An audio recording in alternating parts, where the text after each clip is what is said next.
et kõigepealt, kui me elus juhtub midagi, siis tegelikult keha salvestab selle tundena ära. On ta siis mingisugune emotsioon, mingi situatsioon, ühesõnaga mis iganes, siis keha kõigepealt salvestab tunde ja tunne hakkab tekitama kehas pingeid.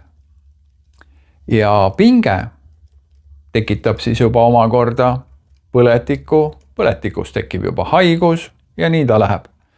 Ja sellepärast, miks ma olen nagu nüüd viimasel ajal hästi palju sellest tundest just rääkinud ja rõhutanud, et ühesõnaga, et sellest pinge vabastamist ei ole kasu, ja see on nii petlik, sellepärast, et ongi, sa lähed mis iganes teraapiasse siis, või sa teed midagi ja sa tunned, kuidas sa vabanesid pingest ja sul tekib see, et vau, ongi lahendatud.